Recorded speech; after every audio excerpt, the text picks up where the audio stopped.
నమస్తే నేను Priya welcome to JTV express news.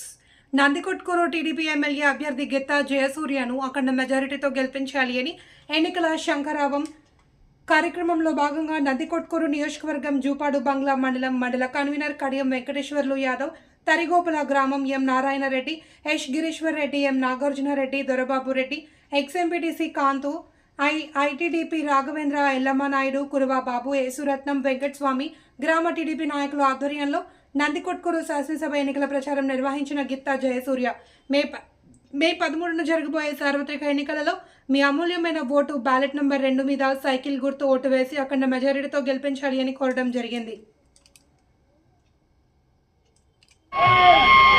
యువతకు, తరియోపుల గ్రామ ప్రజలకు, తరియోపుల గ్రామ మహిళలకు, ఆడపడుచులకు, ఇక్కడికి వచ్చినటువంటి తెలుగుదేశం పార్టీ కుటుంబ సభ్యులకు ప్రతి ఒక్కరికి పేరు పేరున నా హృదయపూర్వక నమస్కారాలు తెలియజేసుకుంటున్నాను. ఈరోజు తరియోపుల గ్రామానికి వైఎస్ఆర్ జగన్మోహన్ రెడ్డి పార్టీ ఏం చేసింది అని ఒక్కసారి మన తరియోపుల రోడ్డే నిదర్శనం. ఒక్క రోడ్డు ఈ దద్దమ్మలు ఊరికి రోడ్డు వేసుకోలేకుంటున్నారు. వీళ్ళు మనకి ఏం చేశారని చెప్పి నేను కోరుతున్నా. ఆ రోడ్డు కూడా సంవత్సరం వేసినారు, అది కూడా 10 మీటర్లు ఒకసారి, 20 మీటర్లు ఒకసారి ఇట్లా వేసుకుంటూ పోయినారు. ఇదే తెలుగుదేశం ప్రభుత్వంలో పొలాలకు పోవడానికి రైతులకు ఎంతో కష్టం ఉందని చెప్పి మన గౌరవ ముఖ్యమంత్రి చంద్రబాబు నాయుడు గారు నీరు చెట్టు కింద నిధులు తెచ్చి ఆ రోజు ప్రతి ఒక్క శ్రేణికి మేము రోడ్లేసి ఎంతో అభివృద్ధి చేశాం. అంతేకాకుండా ఈ ఊర్లో, ఈ గ్రామంలో అవినీతి ఎంత తాండవం మారుతుందో మేము చెప్పాల్సిన అవసరం లేదు. కేవలం పోలీస్ స్టేషన్లు, ఎంఆర్ఓ ఆఫీసులు, ఎండిఓ ఆఫీసులు, సచివాలయాలు ఈయన డెవలప్ అయినారు ఈ ఊరు నాయకులు తప్పితే ఎవరికే కానీ ఒక పని చేసి కానీ ఆ రోజు మేము 190 పెన్షన్, ఈ రోజు వాళ్ళు ఎన్ని పెన్షన్లు ఇచ్చినారంటే చచ్చిపోయిన వాళ్ళకు ఆ రీప్లేస్మెంట్ ఇచ్చి ఒక 10-12 ఇచ్చినారు. ఆ రోజు మేము కట్టించిన బిల్డింగులు 85. ఈ రోజు బిల్డింగులు కట్టుకొని సగం మందికి ఫండ్స్ రాక ఎంతో ఇబ్బంది పెట్టినాడు ఈ జగన్మోహన్ రెడ్డి. ఈ రోజు నువ్వు కూడా కట్టించిన బిల్డింగులు, దాని కథ చూస్తాం మేము కూడా. దాన్ని ఏమంతా ఈజీగా వదిలిపెట్టేది ఉండదమ్మా.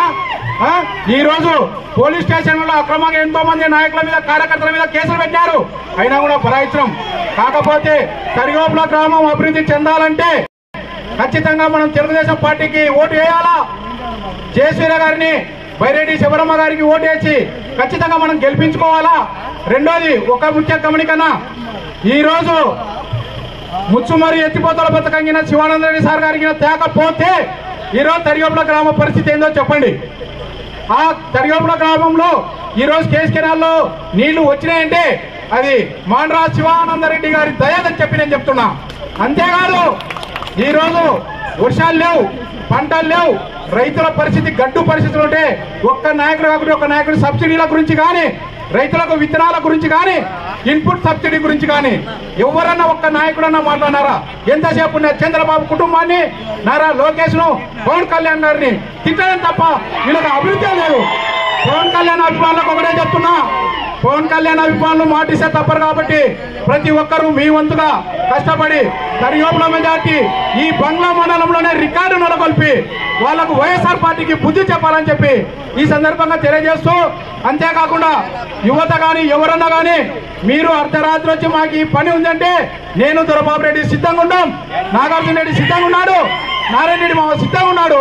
అందరం కూడా మేము వల్ల మీకు మహేశ్వర్ రెడ్డి గారు, మీరు సుబ్బారెడ్డి కొడుకు, అనుకోకుండా తిరుపతి దర్శనం దొరికినందువల్ల అతను రాలేకపోయినాడు. కాబట్టి మేము ఎవరికన్నా కానీ నీతి నిజాతిగా ఒక్క రూపాయి మీది ముట్టుకోకుండా ఖచ్చితంగా మీ పనులు చేస్తామని చెప్పి ఈ సభాముఖంగా ఈ ఈశ్వరి దేవాలయం సాక్షిగా నేను చెప్తున్నా. ఈ అవకాశం ఇచ్చిన పెద్దలందరికీ నా నమస్కారాలు తెలియజేసుకుంటూ సెలవు తీసుకుంటున్నా.